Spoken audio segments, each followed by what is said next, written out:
Assalamualaikum warahmatullahi wabarakatuh. Selamat pagi, Kak, teman-teman. Assalamualaikum warahmatullahi wabarakatuh. Selalu semangat pagi. Iya, makasih, Bu.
Oke, Assalamualaikum warahmatullahi wabarakatuh dan selamat pagi. Waalaikumsalam warahmatullahi wabarakatuh. Selamat Selamat pagi. pagi, dokter. Selamat pagi, dokter. Pagi. Selamat pagi, dokter. Oke, tanpa buang masa kita teruskan kepada pembentang hari ini. Silakan.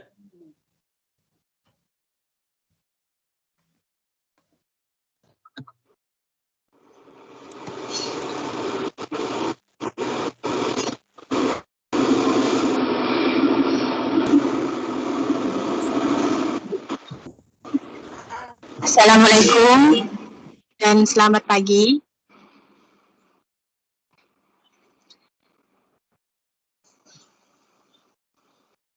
Kelompok kami akan mempresentasikan modul 6 dari Pendidikan Lingkungan Hidup, yaitu pencemaran dan kesehatan lingkungan. Saya Srina binti Basri sebagai moderator dan teman saya Bapak Nurkol yang akan mempresentasikan KB1 pencemaran lingkungan dan dampaknya, dan juga Ibu Nurnimah binti Kiboh yang akan mempresentasikan KB2 yaitu penanggulangan pencemaran dan kesehatan lingkungan. Dipersilakan Pak Nurkolim.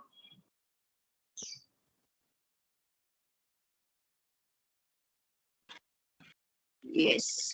Selamat pagi semua.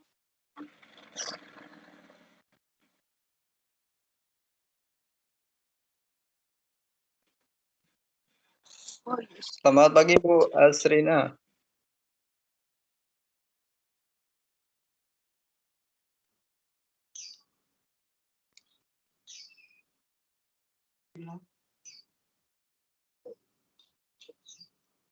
Silakan Pak Nurkolim. Nggak muncul Bu PPT-nya. Oh, tidak muncul. Bu Nurnima. Sudah, Bu. Tidak muncul, Bu. Tidak muncul? Ya, Oke. Siap ya. Tidak.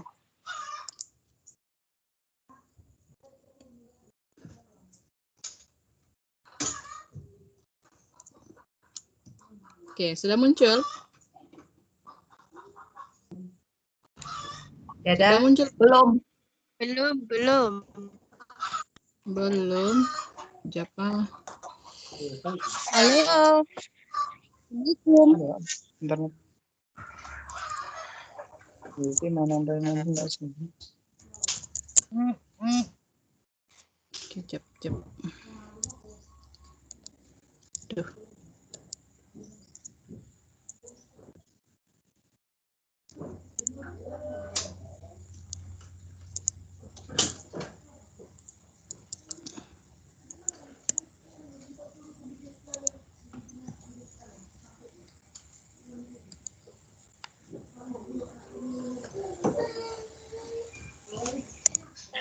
Kenapa bising? Ini muncul. Oke Kak, ini Kak tempatnya Pak Koir. Nanti saya salah masuk, Iya, Bang. iya, Mana ini? sudah, Muncul Bu. sudah. Muncul sudah, Bu. Ada sudah. Ada sudah? Ya, ada sudah. Terus. Tidak boleh kasih besar kalau begitu. Mohon izin saya pakai punya Pak Urbanus dulu, Bu. Soalnya punya saya belum bisa masuk. Ya, silakan, Pak. Moderator sudah nggak ya tadi? Nggak diulang nggak? Apa mau diulang, Pak? Jadi, oke, saya ulang. Silakan Pak Nurkolin untuk mempresentasikan KB1, yaitu pencemaran lingkungan dan dampaknya. Silakan, Pak. Ya, terima kasih banyak atas waktunya yang diberikan Ibu Srina. Di sini saya akan menyampaikan modul 6 yaitu tentang pencemaran dan kesehatan lingkungan. Saya di bagian kegiatan belajar 1 yaitu tentang pencemaran lingkungan dan dampaknya.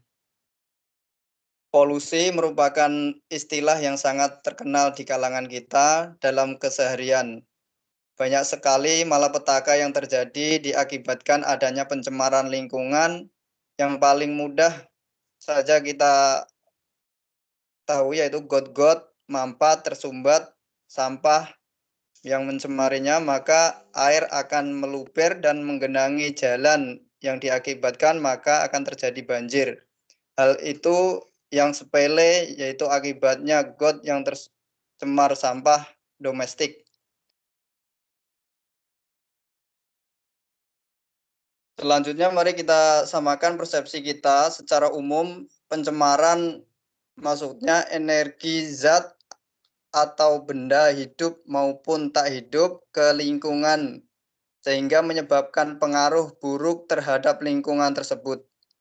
Sedangkan menurut Undang-Undang Lingkungan Hidup Nomor 4 Tahun 1982, pencemaran adalah masuknya atau dimasukkannya makhluk hidup, zat, energi, dan atau komponen lain ke dalam lingkungan atau berubahnya tatanan lingkungan. Beberapa pengelompokan pencemaran, yang pertama menurut sumbernya atau pencemaran antropogenik. Yang kedua menurut bahan pencemarannya, biologis, kimiawi, fisik, dan budaya. Ketiga menurut medium, udara, air, dan tanah. Yang keempat menurut sifat atau primer dan sekunder. Lanjut. Karena terbatasnya waktu, maka modul ini kita hanya membahas tentang pencemaran berdasarkan medium, yaitu lingkungan, udara, air, dan tanah.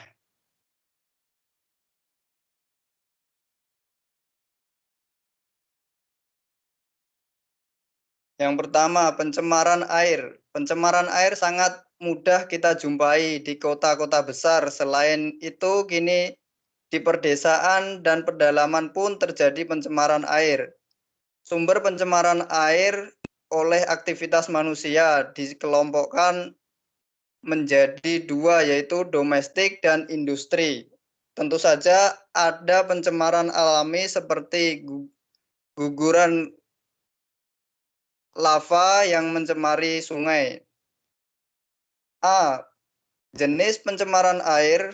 Bahan pencemaran air dikelompokkan atas zat atau unsur radioaktif, zat kimia anorganik, zat kimia organik, biologi, dan pencemaran panas.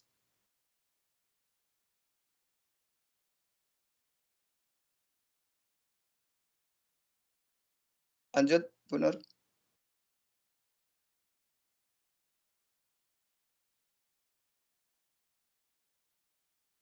Teruskan Pak, sudah ditukar. Oke. Pertama, pencemaran air, permukaan sungai dan danau atau laut. Permukaan air sangat rentan dicemari baik secara alami maupun oleh aktivitas manusia. Bagaimana pencemaran itu bisa terjadi? A. Pencemaran sungai.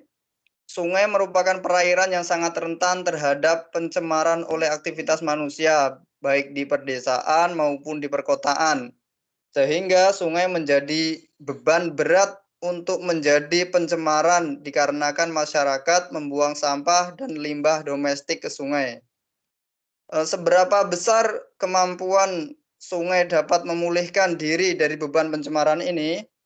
Hal ini sangat tergantung dari volume air, kecepatan aliran air, suhu air, pH, dan volume limbah yang diuraikan.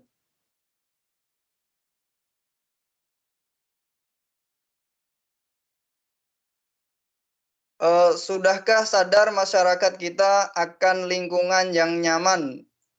Kalau kita lihat sungai-sungai yang membelah kota Jakarta, kondisinya sangat memprihatinkan. Selain keruh, juga berbau tak sedap. Salah siapa? Tentu saja salah kita semua. Masyarakat belum sadar tentang bahaya limbah yang dibuang ke sungai. Apa yang mereka lakukan? Tentunya perbaikan di berbagai hal. Bagaimana di negara lain?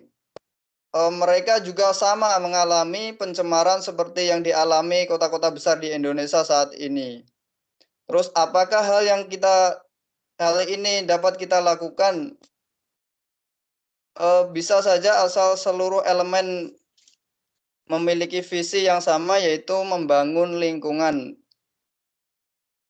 Apakah belum ada peraturan dan sanksi bagi masyarakat dan pelaku industri yang membuang limbah ke sungai?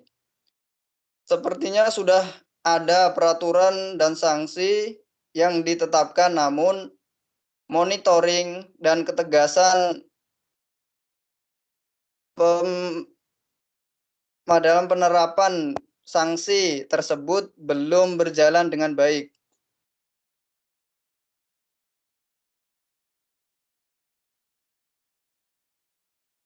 Yang B, pencemaran danau dan bendungan.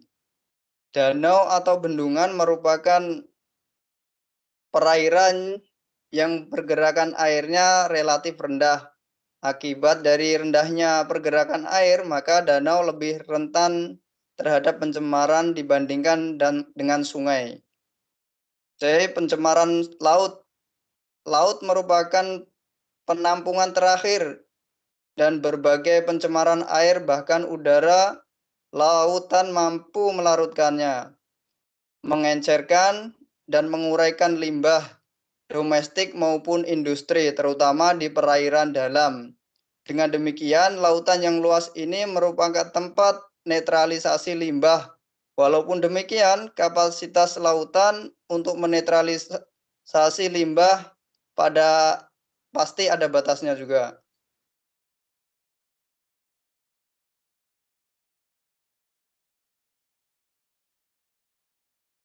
Sekarang yang kedua, pencemaran air tanah. Pencemaran air tanah merupakan kekayaan alam yang rentan habis dan tercemar. Selain itu, air tanah sangat mudah tercemari oleh berbagai pencemaran yang ada di permukaan tanah.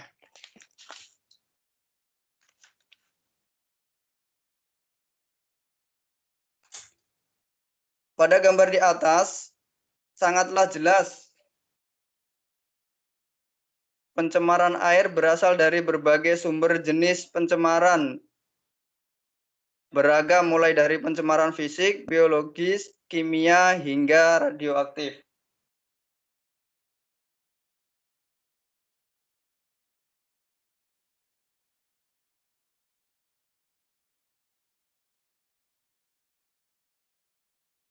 Lanjut, Bu. B, pencemaran udara. Pencemaran udara sangat menjadi masalah utama di kota-kota besar sejak zaman revolusi industri hingga saat ini. Bencana polusi udara yang paling mengerikan pernah terjadi di kota London pada tanggal 5 Desember tahun 1952 yang disebut smog, yaitu kabut asap tebal dari berbagai industri, terutama penggunaan bahan bakar fosil. Di Indonesia, smog memang tidak terjadi, tetapi asap pembakaran hutan sering terjadi. Itu yang menyebabkan masalah penyakit pernafasan. Selain polusi udara, juga menyebabkan pemanasan global. Bagaimana terjadi pencemaran udara? Seperti telah kita ketahui bahwa atmosfer bumi ini terdiri dari beberapa lapisan dan yang terbawah adalah lapisan troposfer. Setiap kali udara ini bergerak ke permukaan bumi, maka muka udara tersebut akan terbagi berbagai material, yaitu membawa berbagai material alam, debu, vulkanik, dan atau debu karena badai, dan aktivitas manusia, emisi industri, kendaraan bermotor, dan asap pembakaran.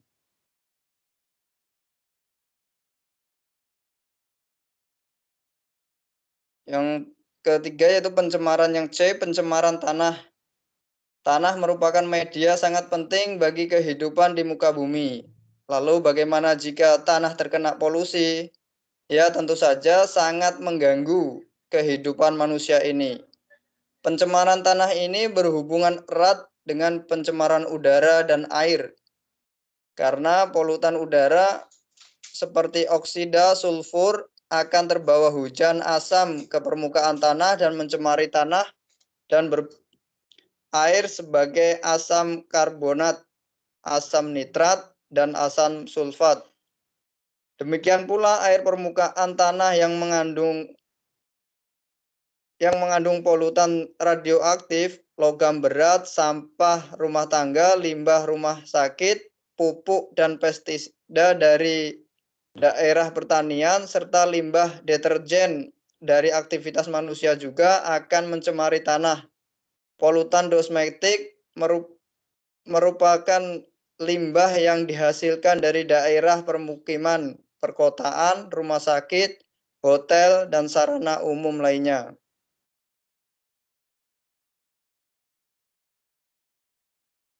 Yang B itu dampak pencemaran. Dampak pencemaran air yang pertama menyebabkan perairan menjadi keruh, aliran sungai limbah dan berwarna hitam serta berbau busuk. Yang ketiga, timbulnya berbagai penyakit di masyarakat seperti kulit, diare, kolera, jamur, dan lain-lain. B. Dampak pencemaran udara. Dampaknya smog di London menyebabkan ribuan jiwa melayang atau meninggal. Kedua, menyebabkan pernafasan global di muka bumi, pemanasan global di muka bumi. Ketiga, menimbulkan perubahan iklim. Keempat, menyebabkan gangguan terhadap kerja hemoglobin. C, yaitu dampak pencemaran tanah.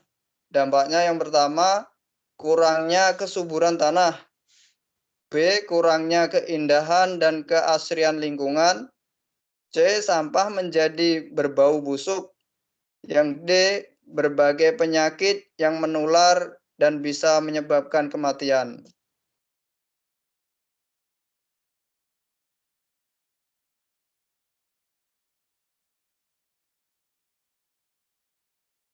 Kesimpulannya yaitu pencemaran lingkungan sangat mengganggu bagi lingkungan serta sangat rawan akan bencana-bencana dan berbagai penyakit.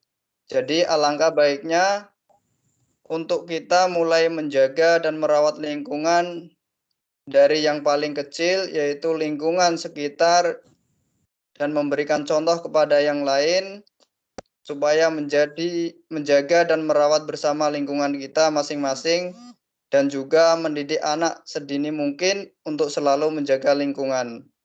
Terima kasih, mungkin itu saja dari kegiatan belajar 1 yang bisa saya sampaikan. Selanjutnya kembalikan ke moderator. Silakan.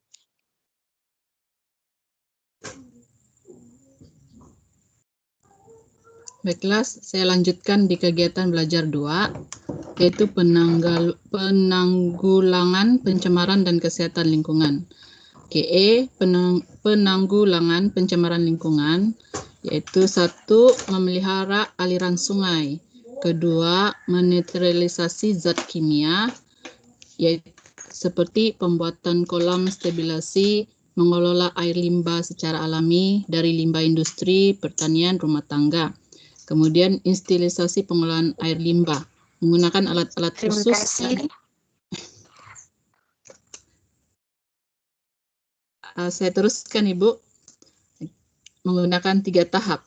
3 tahap. Kemudian pengolahan ekstra yaitu human extract ditemukan dalam tang diolah dengan cara anaerobik menjadi biogas.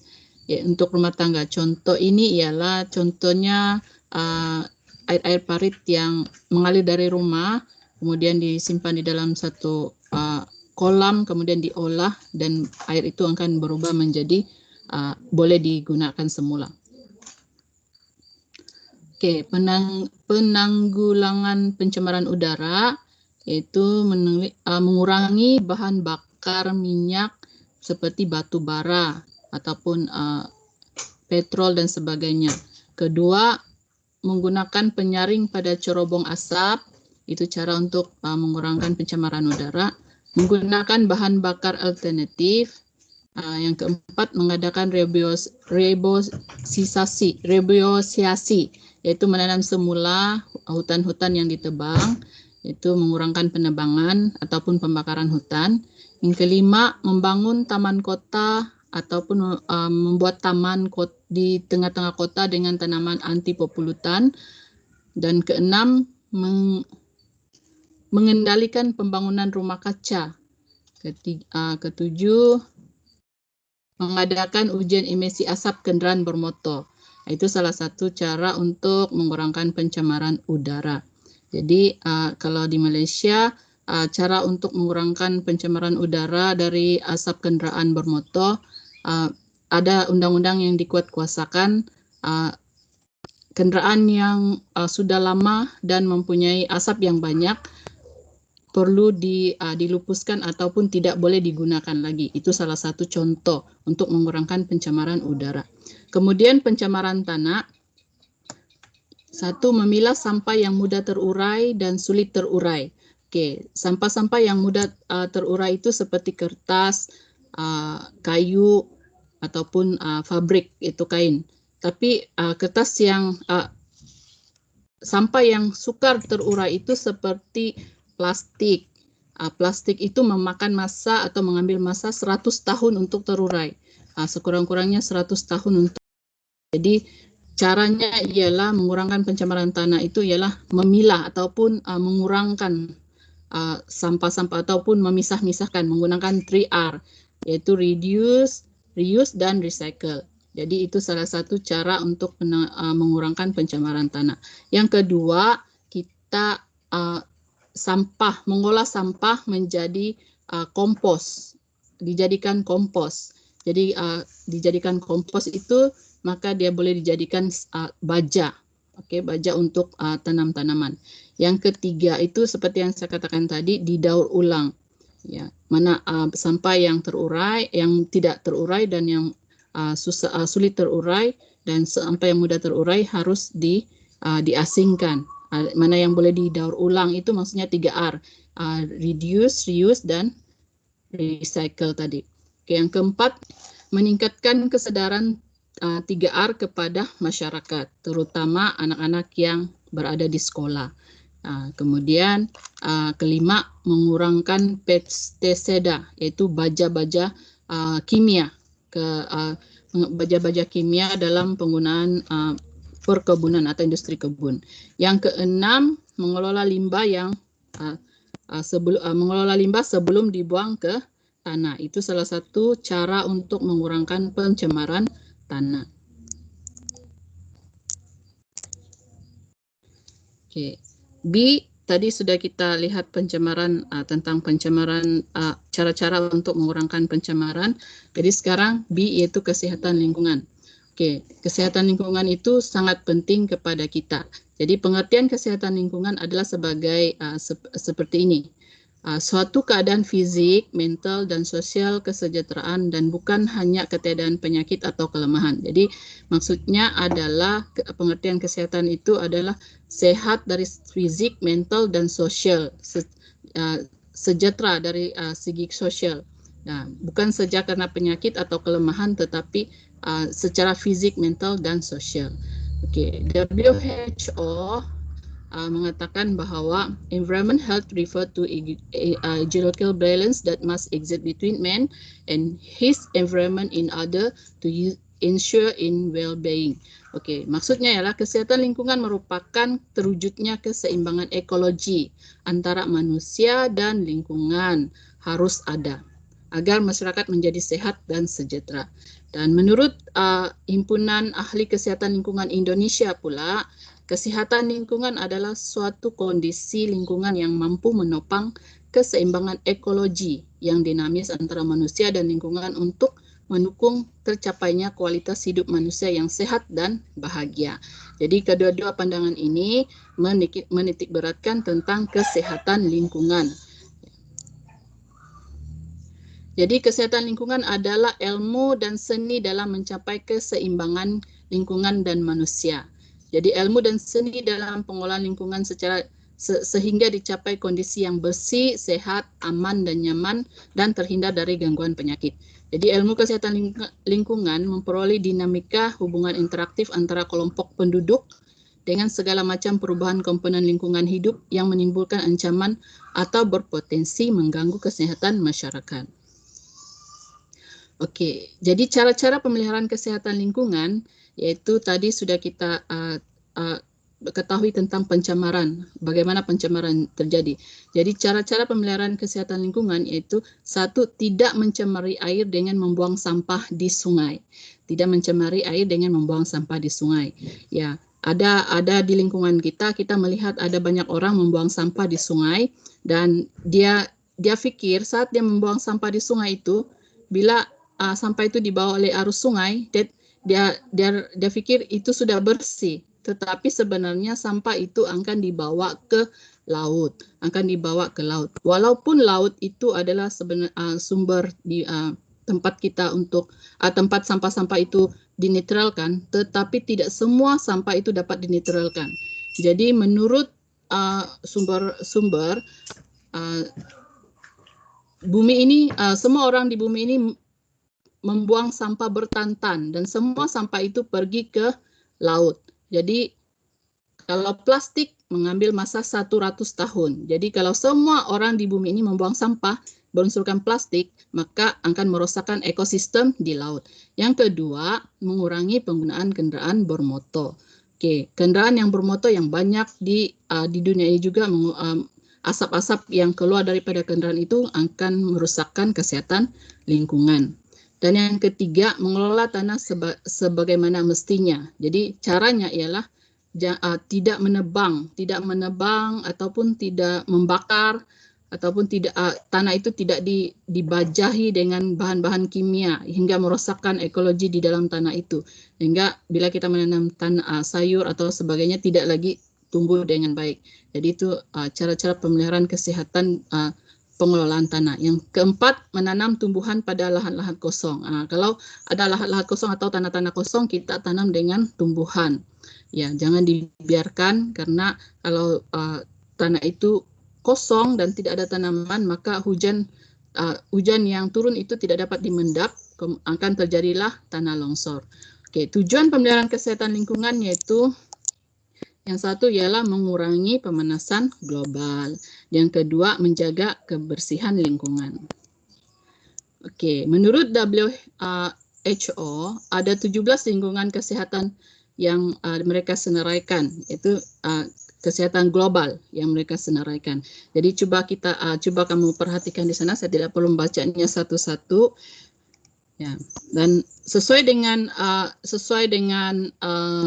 situasi kita sekarang, nomor 16 itu adalah termasuk di dalam perhatian WHO, yaitu tindakan sanitasi yang berhubung dengan keadaan epidemik atau wabak, bencana alam, dan perpindahan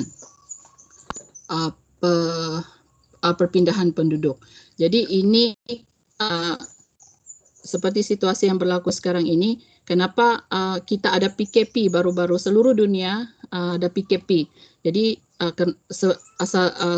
ada PKP sewaktu COVID-19 ini selama 3 bulan seluruh dunia disuruh tinggal di rumah, duduk di rumah.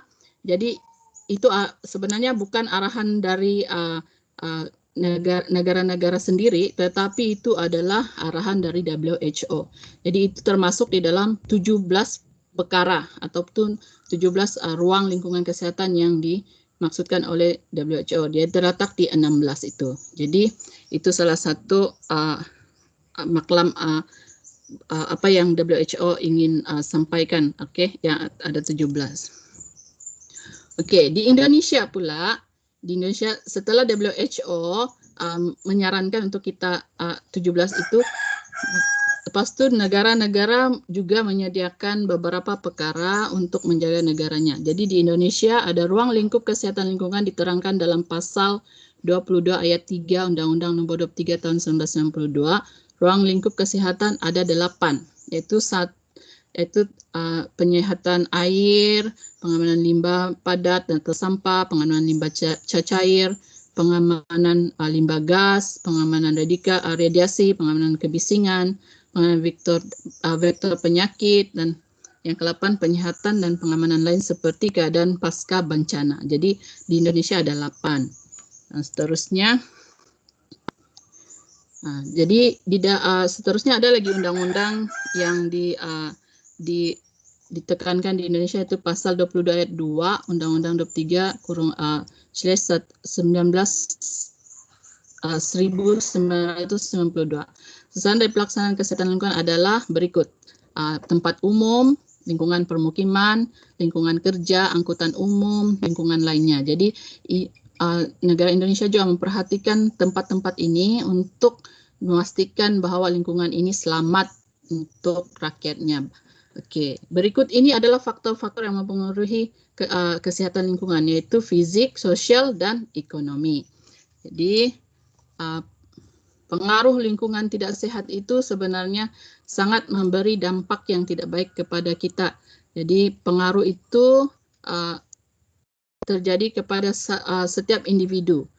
Sekiranya lingkungan kita tidak sehat, dia akan mempengaruhi individu, kemudian kepada keluarga, dan seterusnya masyarakat. Jadi contohnya saja yang paling jelas sekarang ini, COVID-19. COVID-19 ini kalau kita ada satu individu yang positif, kemudian dia akan menjangkiti orang yang lebih dekat dengan dia. Lepas itu bila keluarga ini ada community di sekitarnya, di kampungnya, dia akan menjangkiti community di kampungnya, masyarakatnya. Jadi itu adalah pengaruh lingkungan tidak sehat. Jadi itu contohnya. Jadi bila lingkungan tidak sehat, maka timbullah berbagai penyakit berbahaya. Kesimpulannya kesehatan lingkungan adalah kesehatan yang sangat penting bagi kelancaran kehidupan di bumi, karena lingkungan adalah tempat di mana pribadi itu tinggal.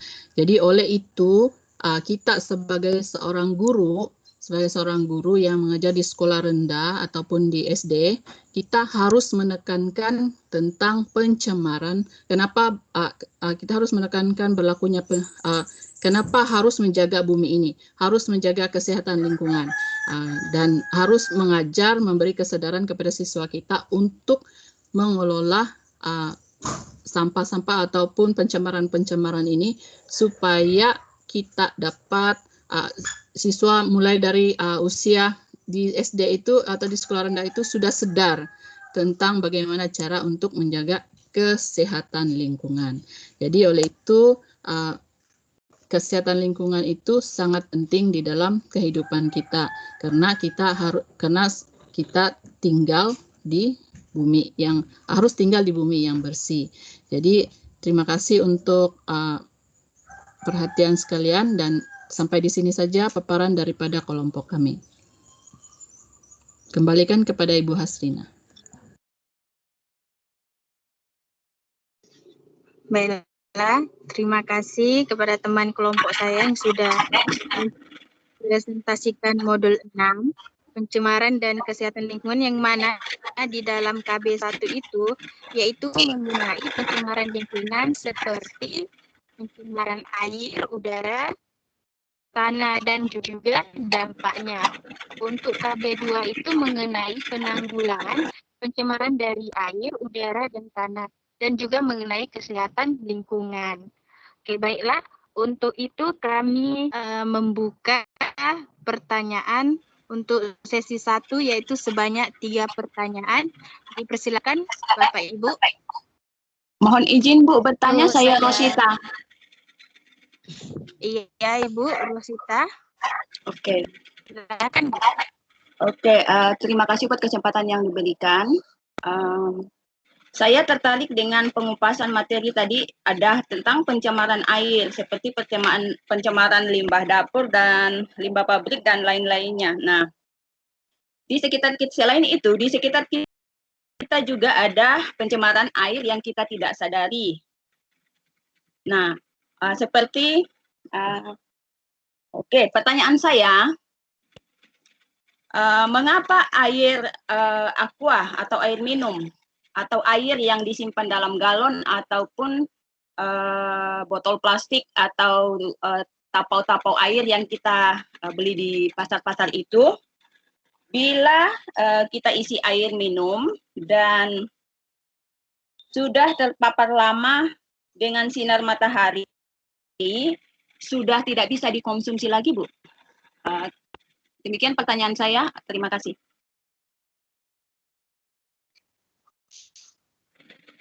Bu Hasrina, saya lagi.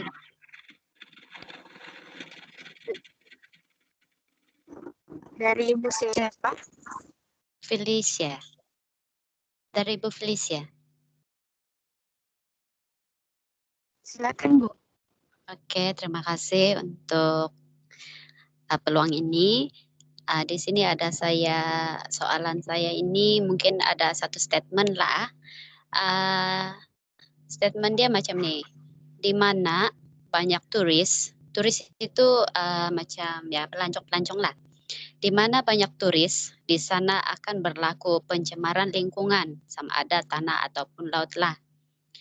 Nah, yang kita tahu turis itu sebenarnya kan menjadi salah satu sumber juga ekonomi kepada negara. Bukan saja kepada negara, tapi juga kepada masyarakat yang ada di mana berlakunya turis itulah. Dari pihak penyaji, sejauh manakah kenyataan ini benar? Ya maksudnya di mana banyak turis, di sana juga akan berlaku pencemaran sama ada itu tanah ataupun laut. Jadi sejauh mana pula kenyataan ini benar. Jadi dari pihak penyaji sendiri, selain daripada sudah ada penanggulangan sudah tadi itu yang dinyatakan oleh Bu Norima, dari pendapat pihak penyaji sendiri bagaimana pula yang paling baik untuk mengatasi ataupun apa penyelesaiannya bagi masalah seperti ini? Ya itu saja. Dapatkah Bu? Perlu diulang. Ulang lagi, Bu. Iya, Bu. Di mana statement di mana banyak turis, di sana akan berlaku pencemaran lingkungan. Jadi sejauh manakah kenyataan ini benar? Ya kan kita tahu, sejauh mana kenyataan ini benar? Dapat. Iya, dapat, Bu. Oke. Saya kan? lagi, Bu. Saya juga, Bu. Saya, Bu. Dipersilakan. Ibu Yuli. Bu Yuli, ya, Bu. Ya. Ya, jadi ini saya mengulas kembali tentang penjelasan Ibu Nurnima di KB2 terkait mengenai penanggulangan pencemaran lingkungan itu dapat diatasi dengan 2 cara, yaitu dapat dicegah ataupun kita mengurangi terjadinya pencemaran baru dan merehabilitas pencemaran yang sudah ada. Namun pada masa yang sama, terutama saat ini, masih banyak lagi orang-orang di sekitar kita selalu membuang sampah di sekitar sungai. Padahal kalau misalnya sungai itu dapat dimanfaatkan dengan sebaik mungkin, mungkin saja sungai dapat digunakan dengan baiklah. Sedangkan tadi Ibu Nurnima ada singgung mengenai PKP. Nah, kita digalakkan oleh pemerintah untuk senantiasa menjaga kebersihan diri dan lingkungan. Nah, jadi melihat dari penjelasan pemateri, bagaimana pemateri melihat hal ini?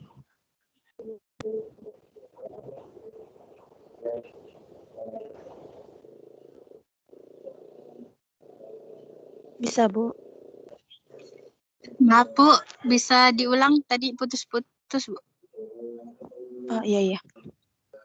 Ya, jadi tadi terkait penjelasan Ibu Nurnima mengenai penanggulangan pencemaran lingkungan, baik itu udara, air, maupun tanah. Nah, di sini pada masa yang sama itu masih banyak lagi orang-orang di sekitar kita yang selalu membuang sampah di sekitar sungai. Nah, dari kejadian ini, bagaimana pendapat pemateri melihat hal tersebut?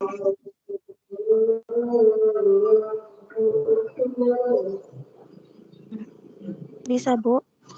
Iya Bu, terima kasih Bu ya, bisa Bu. Iya, sama-sama Ibu.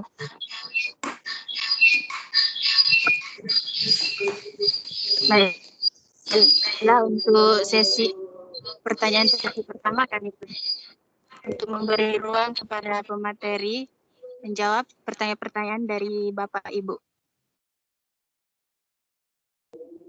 Ya. Oke, baiklah.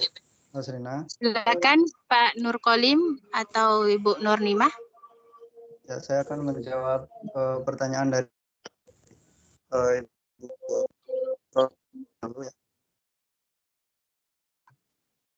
Siapa? Tadi pertanyaannya mengapa air mineral atau minuman yang sudah dikemas di dalam plastik jika kena panas atau kena terik matahari itu sudah tidak dapat diminum lagi ya, seperti itu Bu? Iya.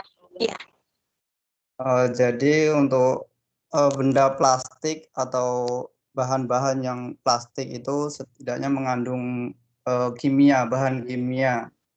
Jadi semakin panas benda plastik itu, maka bahan kimia itu dapat melepaskan atau bahan kimia kecil-kecilnya itu akan terkupas dari plastik tersebut sehingga masuk ke dalam minuman atau makanan yang berada di dalamnya.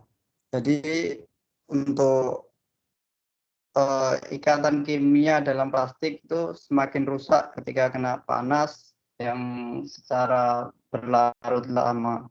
Mungkin itu saja dari saya. Mungkin ada tambahan dari Bu Nurnima atau? Oh ya, baiklah. Oke, sebelum itu terima kasih Pak Nurkolim. Ya, saya mau menambah sedikit tentang air mineral. Kenapa kita tidak boleh minum kalau kena cahaya matahari atau apa sebenarnya air mineral ini?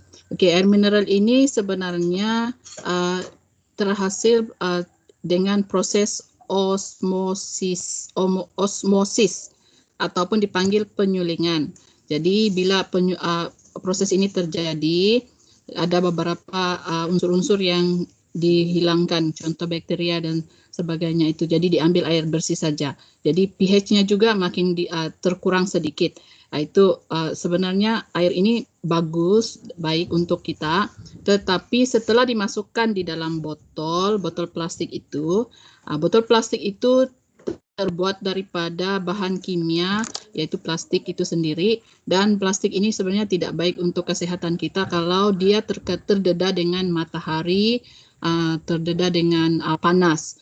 Jadi botol mineral ini bila waktu dikilangkan mungkin dia tidak terdedah dengan panas matahari dan sebagainya. Tetapi setelah dimasukkan ke dalam kereta atau dipunggah masuk ke kedai atau disimpan ke dalam mana-mana tempat yang terdedah dengan matahari. Di sanalah air mineral itu terdedah dengan bahan kimia daripada plastik itu. Jadi bahan kimia di dalam plastik itu akan karena kita tahu itu plastik itu ada bahan kimia, sejenis bahan kimia yang boleh keluar bila dipanaskan. Jadi bahan kimia itu akan bercampur dengan mineral water dan mineral itu tercemar secara langsungnya tercemar daripada plastik itu. Jadi bila plastik air mineral itu tercemar, kita minum, ada efek-efeknya dalam kesehatan kita. Contohnya tidak teruslah, tidak cepat, tetapi dia mengambil masa yang lama, seperti yang saya pernah baca, saya lupa sudah di mana, boleh menyebabkan kanser, ya, kanser kepada kita, contoh kanser perut dan kanser apa sajalah, kanser darah dan sebagainya. Jadi itu bukan disebabkan oleh mineral water tadi, tetapi disebabkan oleh pembungkusnya itu plastik. Bila terdedah dengan matahari, terdedah dengan panas, maka plastik itu akan mengeluarkan bahan kimia yang tidak baik untuk kesehatan kita. Begitu Ibu Rosita.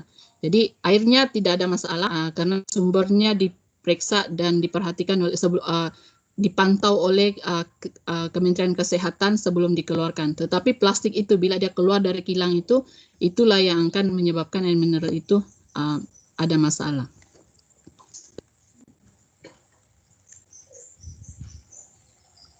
Macam mana, Ibu Rosita? Bagaimana Ibu Rosita?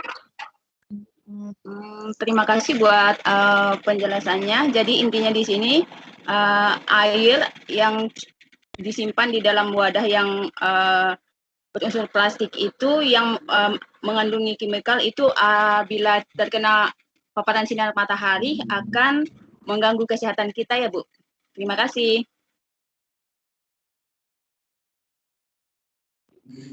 Mungkin saya tambah sedikit Sama-sama ya. Bu. Bapak Ibu yang lain ada yang bahkan sebelum saya lanjutkan, dipersilakan Pak Dokter. Oke, kalau kita perasan ya, botol-botol yang kita gunakan dia ada label-label tertentu di bawah botol tersebut, ada label 1, label 3, label 4. Oke, awalnya industri pengeluaran air ya, memang mereka tidak melihat kepada kesan tersebut, tetapi setelah feedback daripada pengguna yang menunjukkan bahawa air akan mengalami penurunan kualiti apabila terdedah dengan sinaran matahari bila menggunakan botol tertentu, maka kajian secara saintifik telah dilakukan terhadap jenis botol yang digunakan. Oleh itu, sekarang ini kalau kita lihat ada label 1 ya, elakkan daripada Anda menggunakan label 3. Label 1 itu lebih selamat ya. Maksudnya label 1 masih boleh diisi ulang.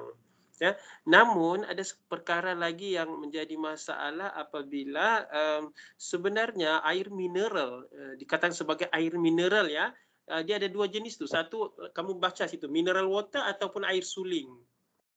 Okey, kalau mineral water, air mineral maksudnya yang memang betul-betul air yang tidak disuling, sebab kalau disuling dia mengurangkan zatnya sebenarnya, ada kandungan-kandungan yang penting di dalam garam dalam air itu sendiri yang telah dihilangkan. Jadi kita prefer menggunakan air mineral atau mineral water ya.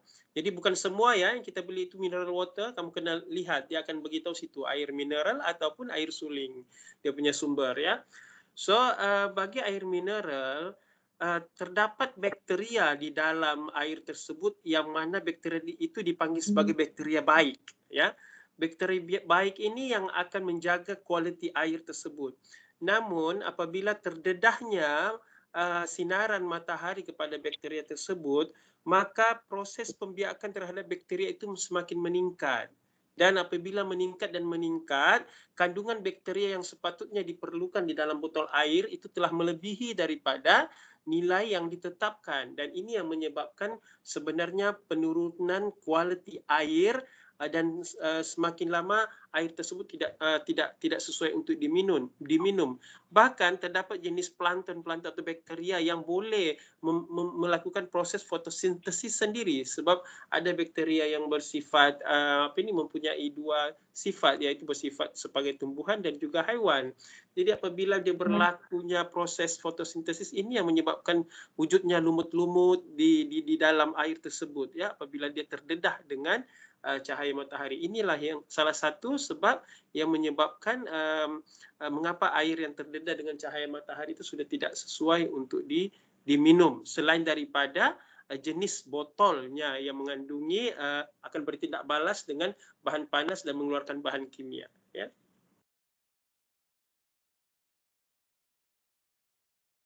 Oke, terus yang lain? Oke, saya jawab untuk Oke. Ada yang ingin menambahkan sebelum saya lanjutkan ke pertanyaan yang kedua? Tidak ada.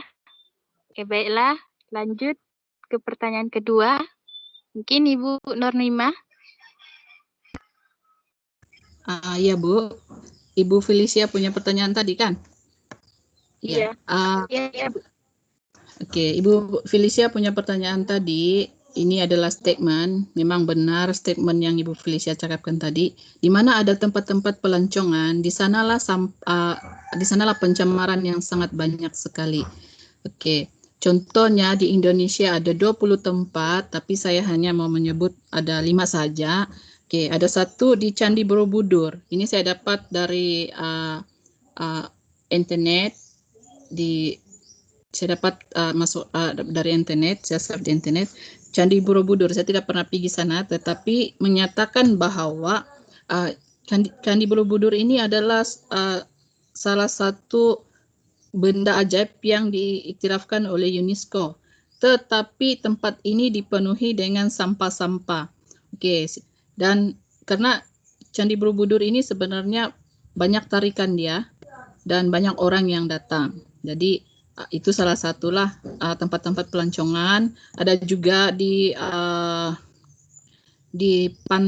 satu tempat lagi itu di Selorijo, Malang Jawa, di mana ada sungai yang cantik sebenarnya, tapi sekarang dipenuhi dengan sampah-sampah sampah-sampah. Kenapa hal ini berlaku?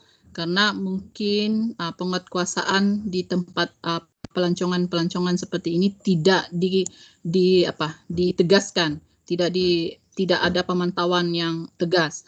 Oke, ini salah satulah. Dan ada satu juga di Bali. Oke, Ibu Felicia sudah pernah pergi Bali dan mungkin pernah tahu keadaannya macam mana. Oke, di Pantai Kulta. Di Pantai Kulta itu sebenarnya satu pantai yang cantik, tetapi akhirnya pantai ini dipenuhi dengan sampah-sampah. Oke. Jadi menurut saya kekurangannya di tempat-tempat pelancongan ini ialah tidak ada penguatkuasaan dari bahagian syarikat-syarikat ataupun kerajaan sendiri, pemerintah sendiri untuk memastikan tempat-tempat pelancongan ini terpelihara. Jadi kalau saya pernah jalan-jalan di negeri Sabah ini, kalau contoh lah, yang saya pernah pergi di mana-mana, saya sangat tertarik di Kundasang. Oke, Kundasang contohnya. Oke, Kundasang itu mempunyai tempat yang bagus, pelancongan yang bagus.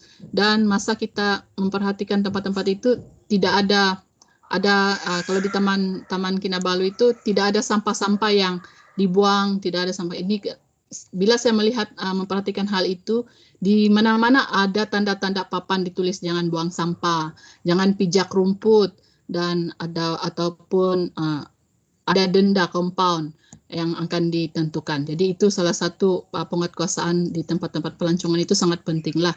Dan kedua, kesadaran pelancong itu sendiri. Ya, kesadaran pelancong itu sendiri. Jadi tanpa kesadaran dia suka hatilah buang sampah. Jadi ini sebabnya kesadaran dari orang itu sendirilah, Ibu Felicia. memang ada banyak tempat pelancongan sebenarnya menarik, tetapi akhirnya tidak menarik karena ada banyak sampah. Jadi itu memang benar-benar berlaku di sebagai contohnya di Indonesia ada banyak, dan di Malaysia mungkin ada, tapi saya belum pernah jumpa lagi. Ya.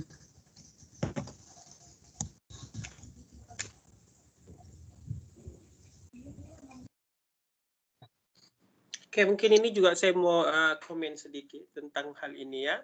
Oke, kalau kita lihat ya pelancong-pelancong yang datang ke tempat kita, baik ke Malaysia ataupun ke Indonesia, 80% pelancong adalah orang daripada Eropah, betul ya, dan sebagian kecil daripada Asia Tengah, dan sangat peratus tersedikit mungkin pelancong lokal itu sendiri, walaupun sebenarnya dalam kuantiti yang banyak. Tetapi kita melihat untuk konteks orang luar ya, kebanyakannya daripada negara-negara Eropah, dan kita melihat ya negara-negara Eropah mentaliti mereka terhadap kebersihan itu sudah mencapai tahap yang sangat bagus dan dapat dibanggakan ya. Kalau kita pergi ada peluang ke negara mereka, kita tidak akan menemukan sampah begitu sahaja ya, malah kawasan mereka sangat bersih. Ini menunjukkan bahwa mereka mempunyai tahap mentaliti yang bagus. Tetapi yang berlaku pula apabila mereka datang ke suatu tempat, saya juga pernah pergi melawat ke Indonesia, ada satu tempat yang mungkin tidak perlu dijelaskan, yang mana kawasan tersebut sangat popular, tetapi dari in terms of pengurusan sampah dia memang sangat sama bagus juga, cuma maksudnya kita akan melihat sampah yang bertaburan lah. Sebenarnya saya melihat begini, masyarakat atau pelancong-pelancong ini mempunyai mentaliti yang bagus. Mereka sangat bagus dari segi menjaga kebersihan ya. Buktinya adalah negara mereka hampir zero waste ya, hampir kosong sampah. Apa yang berlaku sebenarnya di negara kita ini, baik Indonesia ataupun Malaysia, sebenarnya adalah mentaliti masyarakat lokal ya, mentaliti masyarakat lokal yang tidak mendukung orang luar untuk mempraktikkan hal-hal tersebut. Contoh yang paling jelas ya, yang paling jelas. Kalau kita ada peluang ke negara Jepun ya, kita ini mungkin kita punya budaya hidup, kita tidaklah begitu pembersih sangat. Kita jenis buang sampah merata-rata kan, begitu. Tapi bila kita ke sana dan kita jalan-jalan, lepas itu kita membeli barang dan ada sampah, dan kita lihat kawasan sekeliling itu bersih, adakah kita punya habit untuk buang sampah di situ? Automatically kita akan rasa macam, tidak bolehlah buang sini, orang di sini tidak buang sampah. Kita pun berhati-hati dan mungkin kita simpan dalam poket atau kita simpan kalau kita balik di hotel baru kita buang. Automatically ya kita terdidik, walaupun sebenarnya kita tidak begitu. Jadi ini yang saya katakan sebagai mentaliti lokal itu tidak mendukung. Kalau sepertinya ya orang dari Jepun dia datang ke Indonesia atau ke Malaysia ya, dia adalah orang yang pembersih, tetapi bila dia melihat banyak sampah dan orang lokal juga buang sampah, dia terdidik untuk membuang. Dia rasa macam perkara yang aneh untuk kalau dia simpan sampah, dia mau cari tong sampah, sedangkan dia melihat di depan mata dia orang buang sampah. Jadi ini sebenarnya yang menyebabkan keadaan itu berlaku ya, mentaliti masyarakat kita sebenarnya. Kalau saya lihat kerajaan sudah cukup bagus ya mengatur sistem pengurusan sisa ataupun pengurusan sampah ini sudah cukup bagus. Cuma pelaksanaannya yang tidak begitu baik, dan juga mentaliti sebenarnya, mentaliti masyarakat lokal terhadap keadaan tersebut. Ya, cobalah kita mempunyai mentaliti yang bagus, yang tidak buang sampah merata-rata. Orang datang akan segan untuk berbuat demikian. Macam kita pergi negara orang lah, kita akan segan buang sampah merata-rata sebab kita tidak nampak ada budaya tersebut di situ. Jadi yang perlu dibetulkan yang kita lihat di sini adalah mentaliti masyarakat lokal sendiri. Ya, itu komen saya. Ya betul Pak. Saya juga pernah pergi di suatu tempat di Korea. Saya nampak tidak ada sampah di sana. Malah kita buang sampah pun kita malu. Jadi kita kena cari tempat ya. Kalau di Korea sampahnya itu harus diasingkan mulai dari rumah sudah, dan harus dibuang. Kalau kita salah buang sampah di plastik yang salah, maka kita akan didenda.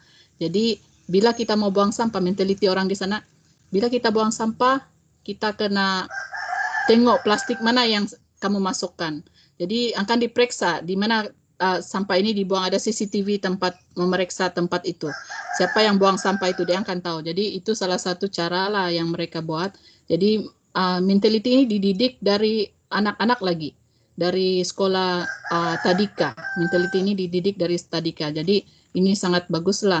Jadi untuk memastikan kita punya saya setuju dengan dokter, karena mentality itu sangat penting untuk memastikan kesehatan lingkungan itu terus sentiasa dapat dinikmati dengan baiklah.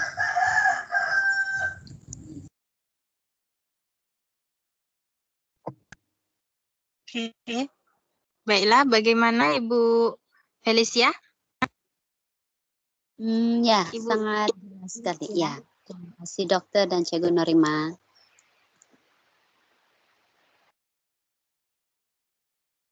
Bapak, Ibu, ada yang ingin ditambahkan lagi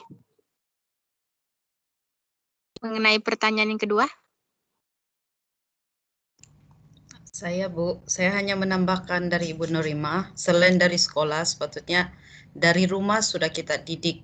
Karena kalau kita hanya di sekolah saja, kalau tidak diterapkan di rumah juga dari keluarga kita, pasti akan berterusan. Seperti mana dokter cakap itu mentality orang lokal. Jadi orang lokal itu harus bermula dari rumah kita sendiri. Kalau kita tidak didik dari rumah, kalau hanya setakat di sekolah itu masih kurang bagi saya. Tetapi kalau kita sudah didik dari rumah, di mana kan persekitaran di rumah kita itu penting untuk kebersihan. Jadi sampah itu tidak seharusnya kita buang sembarang. Jadi kita bermula dari rumah untuk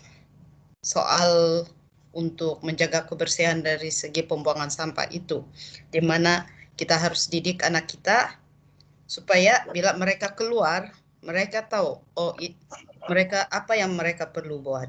Itu saja Bu, terima kasih. Terima kasih Bu.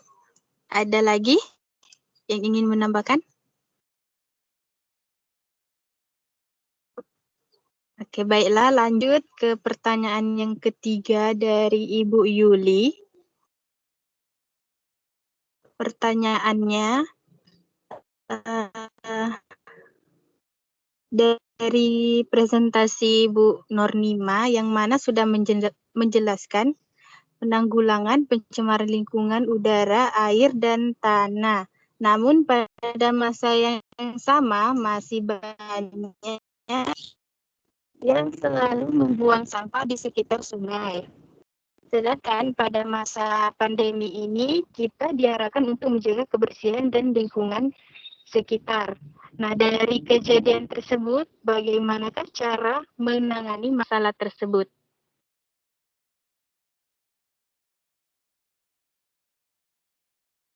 Silakan Pak Nurkolim atau Ibu Nornima.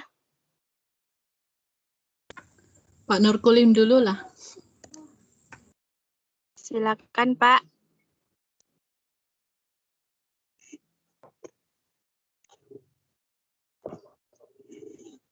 Iya, terima kasih Bu. Jadi untuk cara menanggulanginya. Iya Pak.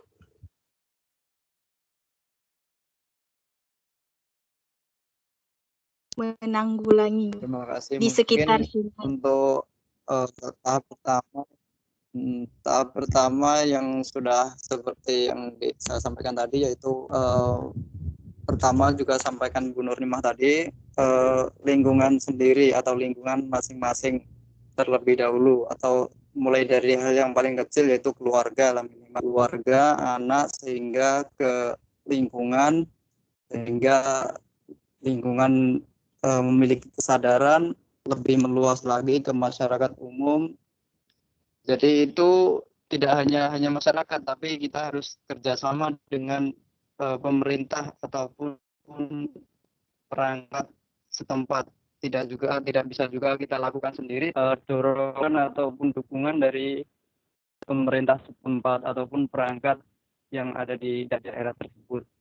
Jadi kita harus lakukan ini dengan bersama-sama dengan perangkat ataupun orang pemerintahan agar hal tersebut bisa terjadi sehingga bisa menciptakan suatu lingkungan itu lebih terkendali dari sistem sampah yang semakin sembarangan dibuang.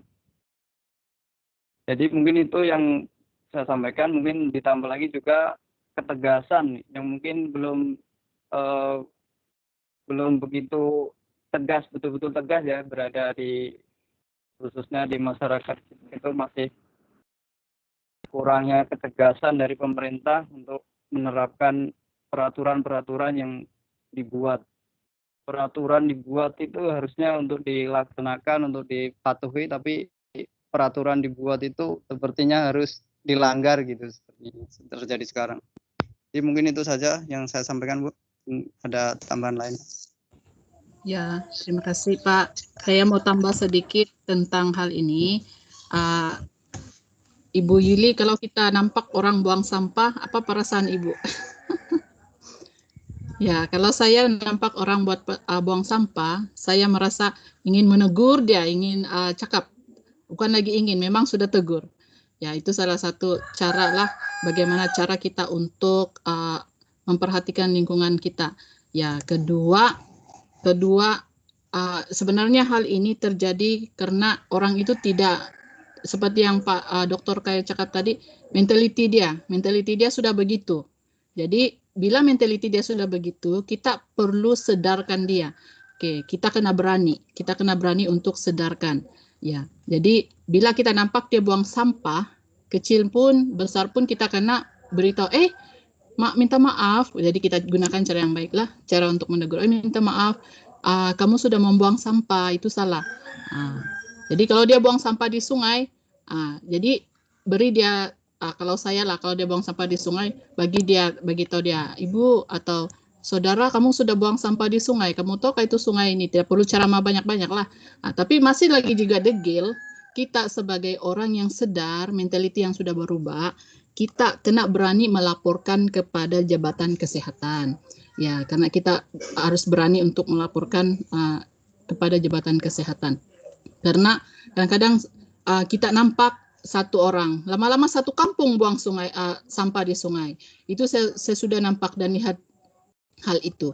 Jadi apa yang kita perlu buat yaitu mengubah mentaliti orang itu dengan cara memberi nasihat atau menegurnya. Kalau tidak juga kita kena tegas sendiri atau kita kena pergi ke jabatan kesehatan, laporkan.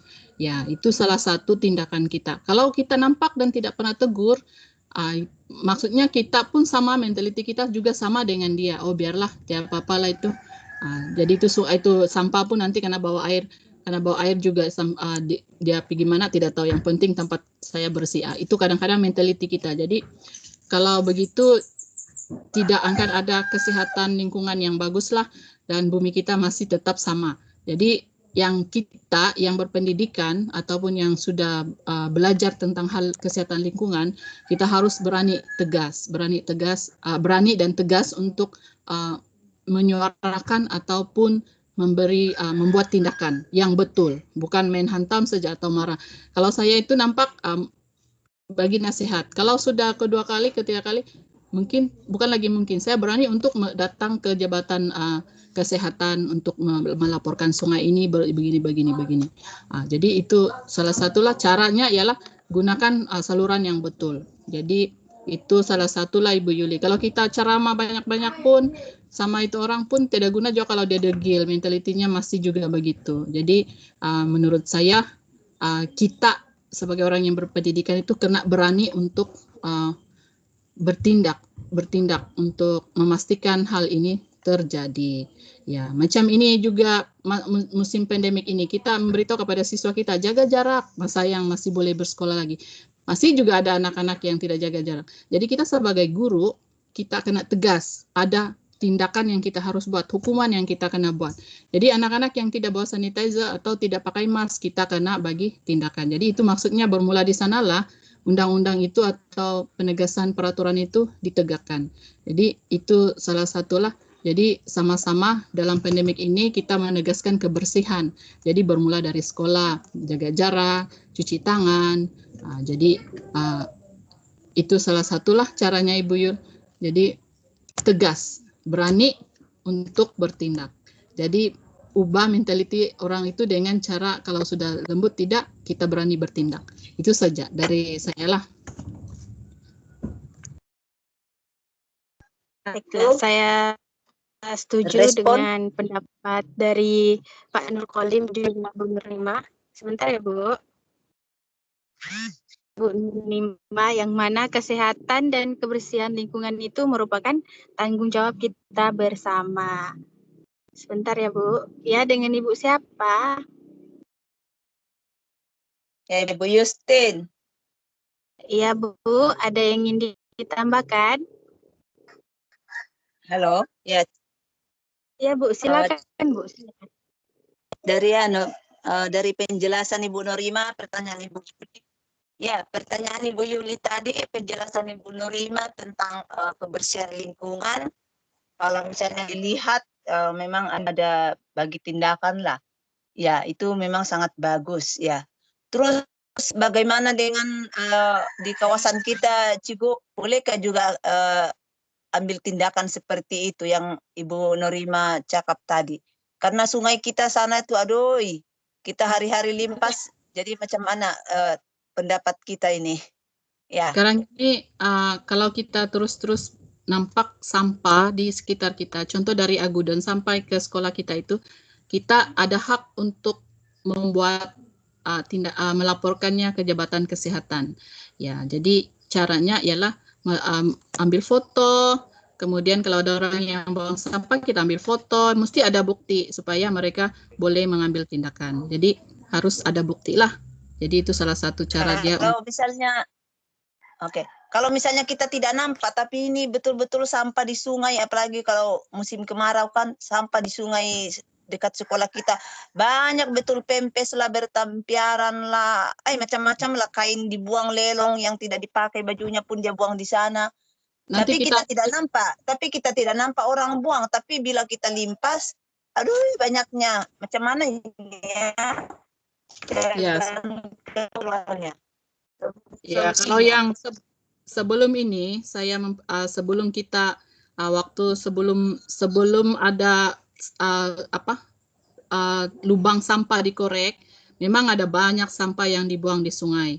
Dan sebelum ada perjumpaan ibu bapak, memang ada banyak sampah dibuang di sungai. Tapi setelah ada pendekatan seperti ini, ada pendekatan yang kita sudah buat setelah itu, yaitu memanggil ibu bapak, keluarga ibu bapak, kemudian memberitahu bahwa sungai harus dijaga begini-begini, dan kita menyediakan lubang sampah. Sekolah itu sendiri mengajak orang kampung untuk membuang sampah ataupun membuang sampah-sampah mereka di lubang. Jadi setakat ini sudah berkurangan, tapi itulah saya katakan tadi, kalau masih berterusan, masih banyak yang sampah ada di tepi-tepi banyak lagi, kita boleh ambil tindakan sebagai tindakan kedua kita.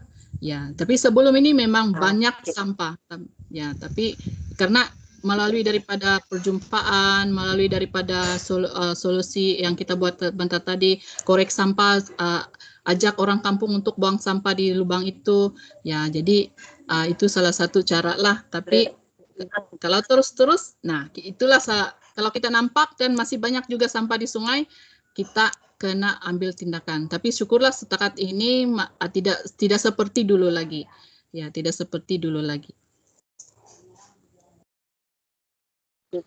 Oke, mungkin di tempat Ibu di mana? Di mana sampah? Keningau. Ya, Sungai Pampang.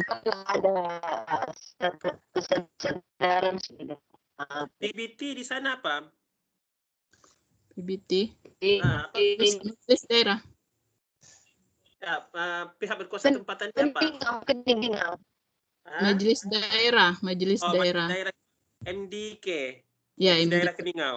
Jadi Ya. laporan boleh terus kepada MDK. So mereka yang bertanggung jawab sebenarnya. Putus-putus. Apa? Ibu Justin. Putus-putus. Begini, boleh terus direct kepada MDK, Majelis Daerah Keningau, untuk melaporkan hal tersebut. Mereka yang akan berurusan dengan pihak Jabatan Alam Sekitar. Sama ada mereka akan meletak, selalunya mereka akan memberikan amaran kepada penduduk-penduduk yang berada di sekitar sungai tersebut, dan dipasang tu signboard larangan membuang sampah. Dan selepas signboard disimpan, sekiranya ada dibuang sampah lagi, denda yang akan dikeluarkan selepas itu, ya. Jadi kerjasama daripada masyarakat untuk menunjukkan bukti sangat penting. Tetapi kalau tidak ada bukti, kemungkinan besar semua komuniti yang berada di tepi sungai tersebut akan diberikan diberikan bukan denda, tetapi ada program yang dijalankan, yang mana dalam program komuniti tersebutlah yang akan melihat siapa di antara individu dalam komuniti tersebut yang membuang sampah.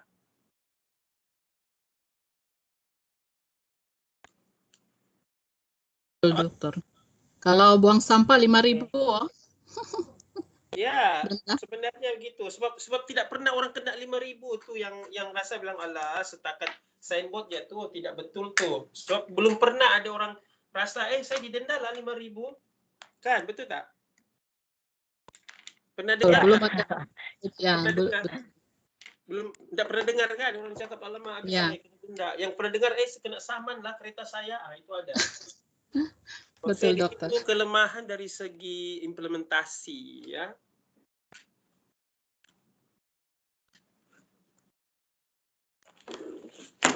Lagi ada apa-apa lagi? Bagaimana Bu Yuli? Bu Yuli? Iya Bu, terima kasih ya. Ada soalan lagi? Ada saya soalan Pak. Saya pun ada soalan Pak. Ya, saya ada dari Pak. Terus. Oke. Yang pertama Ibu Maria. Ibu Maria apa? Ya, saya Bu.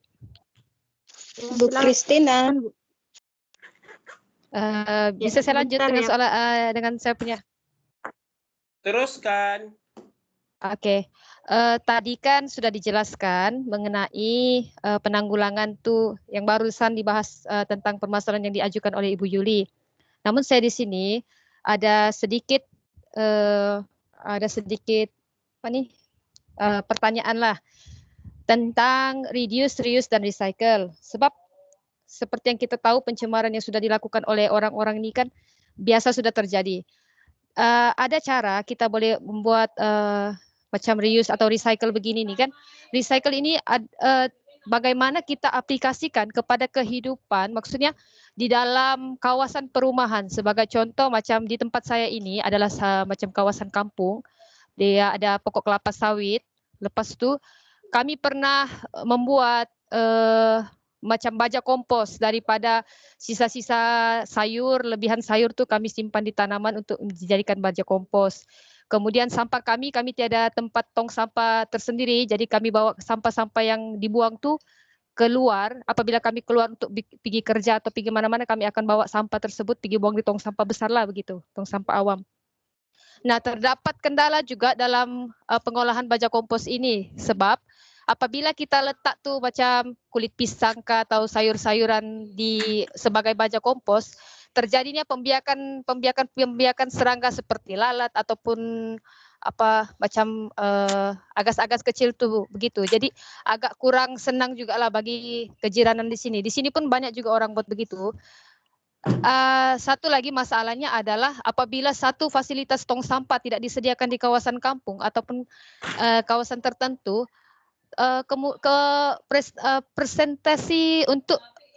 persentage untuk pembuangan sampah secara terbuka itu sangat besar. Sebab orang akan bawa, kalau orang yang tiada kendaraan keluar daripada kawasan kami ini akan bawa kompek dengan penuh dengan pampers begitu, buang langsung lempar ke kawasan kelapa sawit. Jadi itu juga mengakibatkan kawasan kelapa sawit sini manis juga dipandanglah dengan pelbagai sampah sarap begitu. Terima kasih. Jadi pertanyaan saya, bagaimana caranya kita untuk mengaplikasikan penanggulangan ini terhadap kawasan kehidupan seharian kita dengan keterbatasan yang seperti ini. Terima kasih.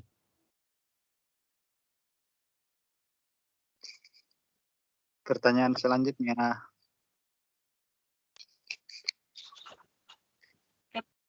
Pertanyaan yang kedua dari Panto. Oke, terus Panto. Silakan Panto. Jadi saya tertarik dengan pembahasan dari pemateri pada saat ini.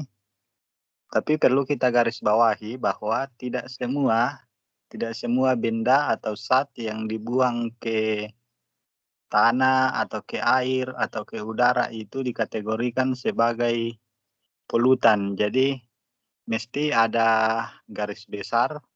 Sebenarnya suatu benda atau zat itu dikategorikan polutan yang seperti apa. Jadi itu pertanyaan pertama lah. Jadi bagaimana besarnya atau bagaimana suatu zat itu dikategorikan sebagai polutan penyebab polusi.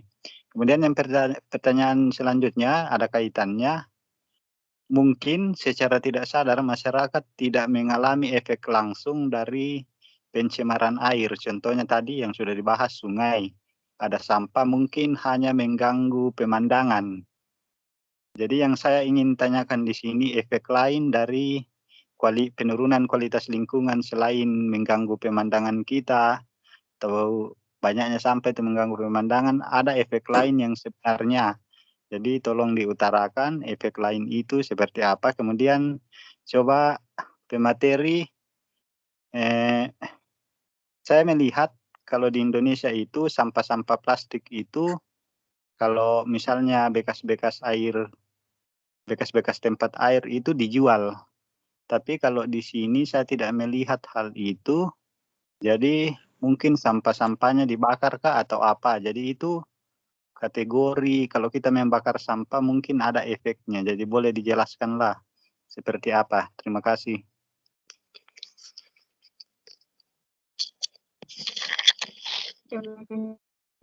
Pertanyaan. Ya, dengan Ibu Nur Asia. Ya, silakan Bu. Ya, izin. Terima kasih untuk kesempatannya. Di sini saya ingin bertanya. Tadi sudah disampaikan bahwa untuk pendidikan pengetahuan menjaga lingkungan itu bisa kita kasihkan untuk kita sebagai pendidik, bisa kita mulai dari anak didik kita. Nah, di sini pertanyaan saya adalah apakah tingkat pendidikan itu berpengaruh terhadap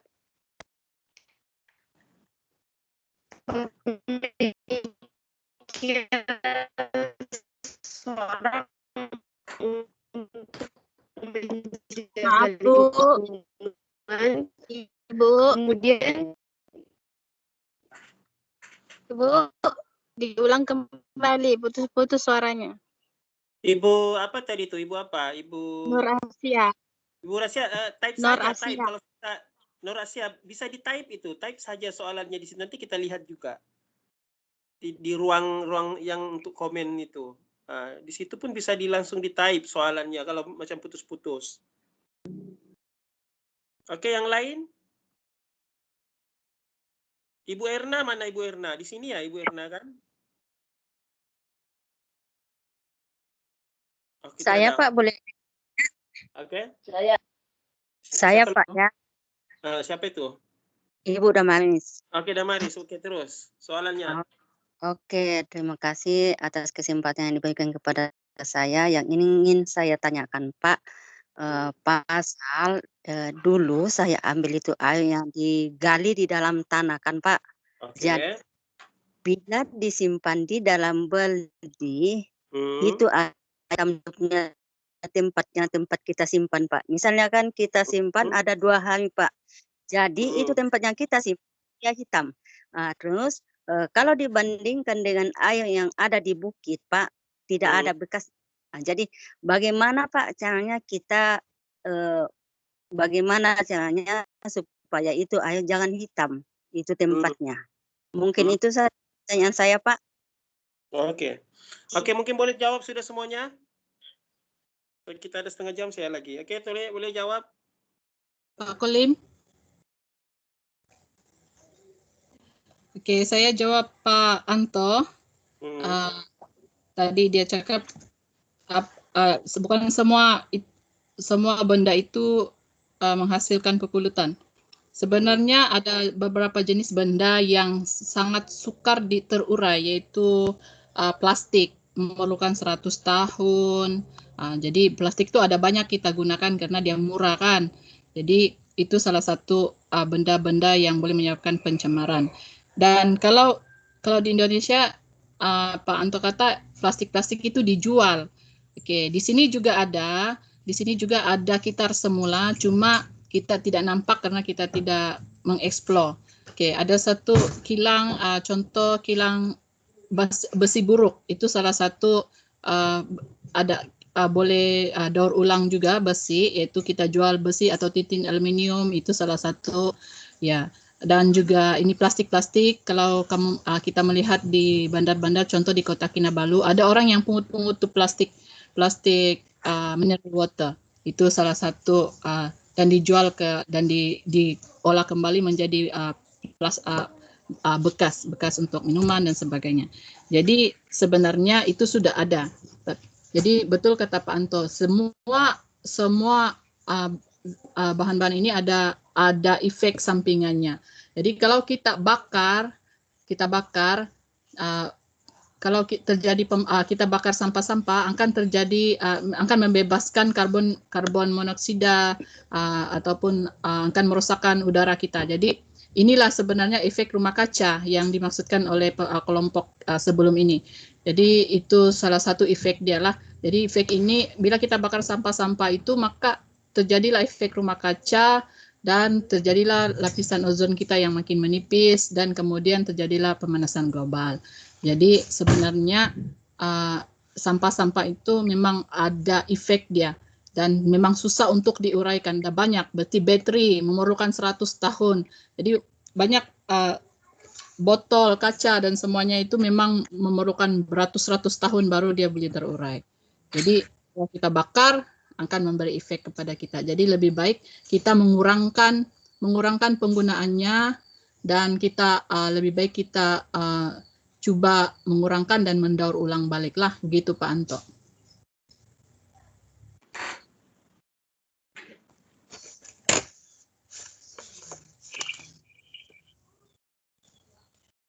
Dan saya terus Bagaimana kepada Ibu. Pak Anto? Ya. Oke, terus jawaban yang soalan seterusnya. Oke, nanti mungkin ditambah oleh Pak Kolim karena tidak cukup waktu.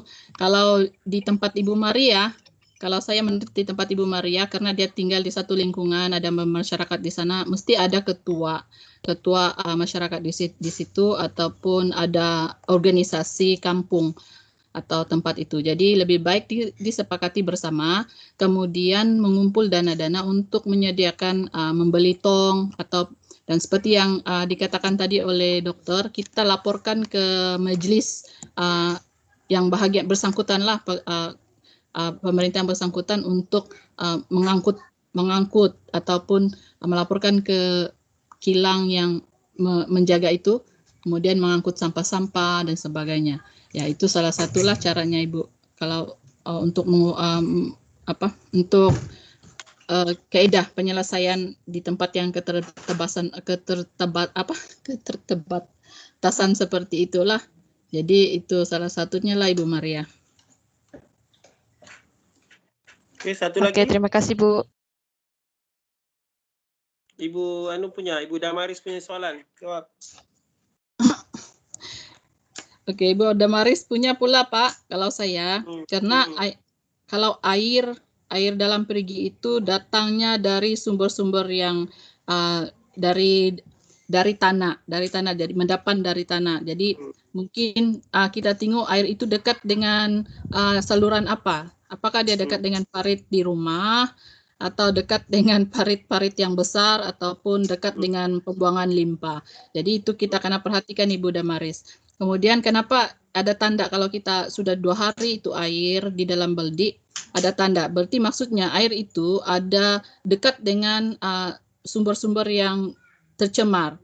Jadi dia berbanding daripada air di bukit. Kalau air di bukit itu tidak ada sumber-sumber tercemar, dia hanya datang dari sumber air yang dimendap oleh hujan, oleh tanah-tanah yang dari ada tumbuh-tumbuhan. Jadi bila sumber air itu mengalir ke tempat kita itu dia lebih bersih.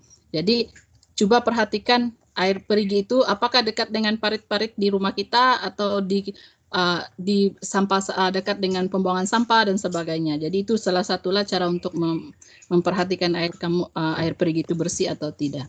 Gitu. Oke, saya ulas ya. Oke, berkenaan dengan soalan Pak Anto ya. Oke, mungkin kalau kita lihat ya, saya pun ada pengalaman ke Indonesia melihat ada ada orang yang menukarkan barang-barang plastik yang sudah ataupun botol yang sudah tidak terpakai dengan barang-barang mainan dan sebagainya kan. Oke, sebenarnya di Malaysia ya mungkin kita melihat kepada 2 faktor lah, faktor ekonomi dan juga faktor budaya ya. Perkara pertama itu di Malaysia, ini saya cerita secara umum ya. Perkara itu tidak membudaya ya, maksudnya pekerjaan tersebut bukan pilihan kepada masyarakat Malaysia. Terlalu banyak pekerjaan yang lain ya kalau kita lihat. Satu. Sebab itulah kita tidak melihat di mana-mana ada orang pungut sampah begitu, kecuali orang yang datang, yaitu orang yang bukan warga negara Malaysia, yang saya sebagai dosen di sini menggelarkan mereka sebagai scavengers. Scavengers ini adalah orang-orang yang mengutip bahan boleh kitar untuk dijual ataupun dihantar ke pusat pengumpulan bahan kitar semula. Oke, itu kita lihat dan bukan dalam kalangan orang-orang Malaysia lah. Oke. Dan kenapa perkara tersebut Pak Anto jarang lihat dan sebagainya? Oke, untuk pengetahuan Pak Anto, di Sabah ini tidak ada pusat pemprosesan bahan kitar semula, tidak ada. Dia hanya ada pusat pengumpulan bahan kitar semula. Bahan-bahan kitar semula ini mempunyai nilai disebabkan oleh tidak adanya kilang ataupun pabrik yang mengolah bahan-bahan boleh kitar ini menjadi produk yang baru, menyebabkan bahan-bahan yang telah dikumpul ini dihantar ke Semenanjung. Bila dihantar ke Semenanjung, dia mengira tentang kos operasi. Ya, bila menentang tentang kos operasi, ini menyebabkan harga pembelian, maksudnya kalau kita mengumpul plastik kita jual, harganya terlalu kecil. Sebab operasi untuk membuatnya itu sangat besar. Ya, jadi company tidak mau rugi. Bila harga kecil, ini yang tidak menarik minat orang lokal ataupun orang lain untuk menjual, mengutip sampah, sebab dia harga terlalu murah, ya. Tetapi orang yang tidak mempunyai pilihan kerja memang dia akan buat, sebab itu kita akan lihat. Tapi peratusan orang itu terlalu kecil, sebab itu kita tidak nampak ramai banyak, ya. Dan disebabkan faktor utama itu yang tidak adanya kilang, ya, kilang di Sabah ini yang memproses. Contohnya plastik dihantar ke kilang, dikeluarkan plastik yang baru, tidak ada. Dia hanya dihantar ke Semenanjung, Semenanjung yang akan proses dan mengeluarkan sisa yang baru. Di sini hanya ada pusat pengumpulan, ya, pengumpulan saja. Dia kumpul saja, kemudian di packing dan dihantar. Oke. Dan persoalan Pak Anto juga mengenai tidak semua, betul. Tidak semua bahan yang dibuang itu adalah bahan yang menyebabkan berlakunya pencemaran. Sebab itu kita kena kategorikan apa jenis bahan yang boleh yang boleh. Sebenarnya plastik ini saya bukan bahan yang sangat berbahaya untuk pencemaran, tidak. Sebab dia tidak secara jangka pendek dia tidak mengeluarkan gas seperti mana bahan-bahan organik yang mana kalau dibuang seperti kayu ataupun bahan yang boleh reput, dia boleh terus mengeluarkan gas metana yang sangat berbahaya sebenarnya. Dan dia itu adalah gas yang beracun, ya, dan sangat berbahaya sebenarnya. Jadi, tetapi plastik ini apabila dia disebabkan sifatnya sukar untuk terurai, menyebabkan dia mengambil masa yang sangat lama, menyebabkan kuantitinya semakin bertambah, dan semasa prosesnya itu apabila betul-betul terurai barulah bahan-bahan kimia yang terdapat dalam plastik akan bertindak balas dengan komposisi tanah dan menyebabkan tanah tersebut tidak subur. Ya, tanah tersebut tidak subur. Jadi itu yang kita perlu. Dan sebenarnya ada jadwal, ya. Sebab itu ada, kalau di Malaysia ini ada pembuangan sisa terjadwal. Berarti ada sisa-sisa yang mana yang menyebabkan polusi, yang mana tidak menyebabkan, dan disusun, dibuang, dilupuskan mengikut kategori-kategori tertentu. Ya, oke. Berkenaan dengan Ibu Maria kata, ya. Saya mau bertanya, Ibu Maria punya sistem kompos macam mana? Terdedah ataupun ditimbus tanah? Kalau yang macam besar-besar tu kan Pak, kami timbus tanah. Kalau yang macam macam bantang-bantang daripada sayur tu kami sekadar simpan di atas tanaman sejak begitu. Oh itu, sebenarnya kalau ikut kaedah composting yang betul, semuanya perlu ditimbuskan di tanah, dibuat lapisan seperti sandwich. And then dalam tempoh masa tertentu 3 bulan begitu atau 4 bulan atau 6 bulan lebih lama, bila sudah mereput baru kita ambil dan dikeringkan dahulu, sebab mungkin memang banyak proses tetapi sebenarnya kualiti lebih bagus dan juga mengelakkan daripada bau gas metana itu yang sangat kuat yang menyebabkan orang mengundang lalat datang dan sebagainya. Sepatutnya perlu dikeringkan dahulu, ya. Tetapi kalaupun mau diguna secara terus, boleh juga terus digaulkan dengan tanah yang ada di situ supaya mengelakkan bukan terus buang begitu saja, sebab itulah mungkin baunya yang agak-agak ini dan mengundang lalat datang beramai-ramai di situ kan, sebab baunya itu. Tapi bagus ya, kaedah saya suka dengan because ini adalah salah satu projek saya juga ya di semasa pandemik ini. Saya melihat kepada isu lambakan sayur di Kundasang dan saya membuat memohon daripada kerajaan Malaysia dan mereka meluluskan dalam lingkungan dalam tidak banyak 22,000 sahaja, tetapi cukup untuk saya buat research tentang how to make it organic waste, especially for veggie, untuk become composting dan digunakan untuk masyarakat di Kundasang. Dan sebenarnya kita pun berhadapan dengan masalah penggunaan pesticide dan juga baja kimia yang ini yang sebenarnya banyak masalah. Dan saya kaitkan ya di sini mungkin di luar daripada, tetapi ini info untuk kamu. Statistik kanser di Malaysia antara tertinggi adalah Sabah, ya. Statistik kanser, ya, pengidap penyakit kanker di Malaysia itu datang daripada Sabah. Dan apabila dibuat penelitian secara mendalam, didapati kandungan pestisida dalam sayur-sayuran yang dikeluarkan di Sabah itu yang menyebabkan mengundang kepada penyakit ini sebenarnya. Jadi berhati-hatilah juga. Pak Suwadi ada di sini kan, Pak Suwadi jangan terlalu banyak bahan kimia. Bagus, sayur yang cantik itu.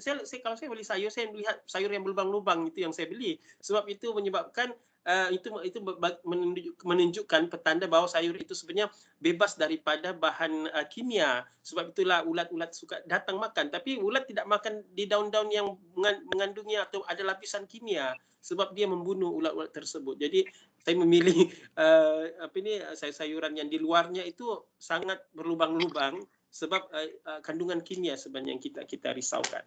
Oke, seterusnya si Ibu Damaris, ya. Ibu Damaris, ya.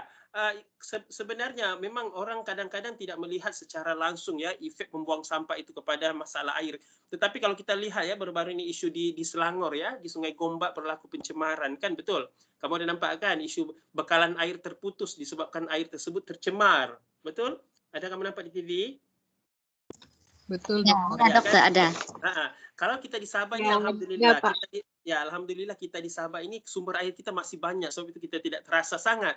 Tetapi apabila perkara ini berlaku pada badan air yang mana menjadi sumber utama, memang kita akan ada efek ya. Jadi ini sebenarnya satu contoh kecil yang berlaku dengan Ibu Damaris ya. Sebenarnya bahan-bahan organik ya yang kita ataupun bahan-bahan cairan kita lepaskan daripada rumah ataupun daripada tong sampah sendiri, sebenarnya apabila dia terkena hujan dan juga bertindak balas dengan persekitaran, dia akan akan termendak, akan mengeluarkan suatu cecair lesapan yang kita kenali sebagai lecet ya. Kalau in Inggris lecet lah. dia cecair resapan. Cecair ini adalah cecair yang sangat bertoksit dan boleh mendak, ya, mendak di dalam tanah dan masuk ke laluan air bawah tanah. Bila dia masuk bergabung dengan air laluan bawah tanah, dia akan bertakung, dan ini yang menyebabkan kalau orang ambil air di perigi, apabila dia sudah masuk, dan itu yang akan termendak. Itu sebenarnya adalah lecet ataupun bahan kimia, yang bahan pencemar yang termendak dan sangat berbahaya untuk diminum, ya, air-air seperti ini. Berbeza dengan di kawasan dikatakan apa di bukit tidak. Sebab di bukit, kalau bukit tersebut ada kawasan penempatan manusia dan juga dalam skala yang besar juga tercemar, tetapi sebab kawasan tersebut tidak tercemar oleh bahan-bahan industri dan juga domestik, menyebabkan air tersebut sangat bersih, ya, untuk dikonsumsi, ya, begitu saja. Oke, ada lagi? Kalau tidak ada lagi, kita tutup. Memang sangat menarik untuk kita bincangkan tentang alam sekitar, tetapi kita tidak masak untuk kita bincangkan. Soalan si Ibu Anu tadi itu, dia sudah type kah? Apa tadi itu? Yang soalan terputus-putus. Ada, Pak. Saya bacakan ya, Pak. Ya. Iya, saya bacakan. Soalannya, apakah tingkat pendidikan dan faktor ekonomi berpengaruh terhadap pemikiran masyarakat dalam menjaga lingkungan? Oke, saya terus jawab lah, ya. Oke, memang sebenarnya sangat mempengaruhi. Tetapi kita melihat bagaimana pendedahan itu ataupun penghayatan terhadap ilmu itu kepada individu. Adakah dia menerima ilmu itu sebagai suatu perkara secara teoretikal sahaja, atau dia membudayakan dalam kehidupannya seharian dia? Ya, tetapi apabila ilmu itu sering kali diberikan dalam tempo, sebagai contoh anak bersekolah daripada sekolah rendah sampai sekolah menengah, diberikan dan dibudayakan perkara tersebut, ya, memang dia akan mempengaruhi corak pemikiran seseorang tersebut. Ya, sebab itulah bukan sahaja pendidikan secara formal di sekolah, tetapi pendidikan tidak formal juga perlu, yaitu bagaimana support system di rumah, ya. Kadang, ya, anak kita ini, ya, mungkin tidak berlaku pada Anda, tapi kalau saya lihat masyarakat di zaman 80-an, lahir 90-an ini, anak dia di sekolah sudah cukup bagus mendapat pendidikan, ya. Tetapi sampai di rumah ibu bapanya pula main buang sampah begitu sahaja. Jadi dia malu untuk berbuat baik. Maksudnya perkara itu tidak menyokong untuk dia berbuat baik. Jiwa, ada anak yang mempunyai mental yang sangat kuat, yang kata mungkin dia akan, Bapak, Ibu tidak sesuai lah, janganlah buang sampah begini, buanglah di sini, cikgu cakap begini-gini. Tapi ada anak yang memendam, yang tidak. Dia tidak merasa bahwa ada kontradiksi antara apa yang dia belajar dengan apa yang berlaku di rumah. Seolah-olah benda itu tidak bergabung. Sedangkan perlu bergabung. Tetapi dia meletakkan bahwa ibu bapak itu adalah satu role model yang terbaik. Tetapi dia sehingga perkara tersebut membunuh dia punya ilmu yang dia ada. Sehingga dia tidak praktikkan di dalam kehidupan seharian dia. Sebab keadaan tidak mendukung dia seperti itu. Ya. Jadi pendidikan sangat mempengaruhi dengan tingkah laku manusia sebenarnya. Oke, kalau itu sahaja daripada untuk pertemuan kita pada kali ini, dan kita akan sambung pada minggu depan. Ini sudah minggu keberapa? Minggu ke-6. Minggu ke-6. Minggu ke-6, ya? Iya. Berarti kita ada 2 kali lagi. Iya.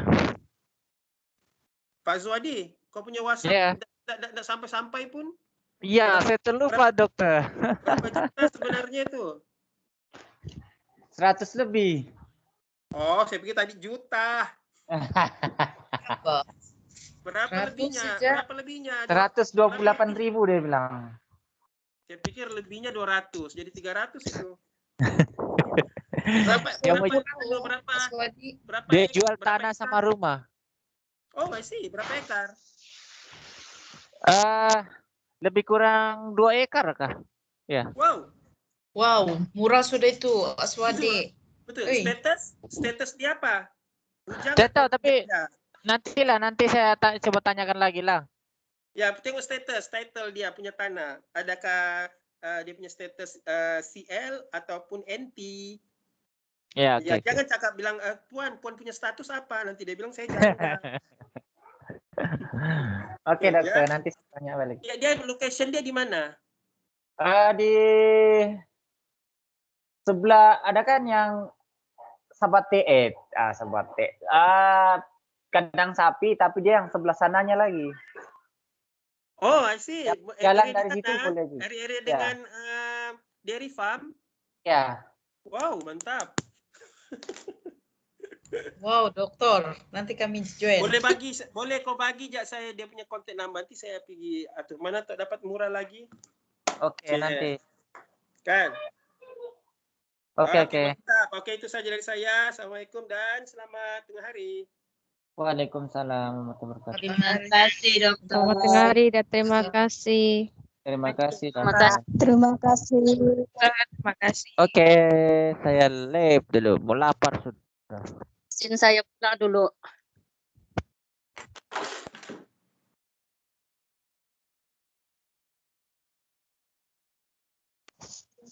Saya pun mau pulang makan sudah.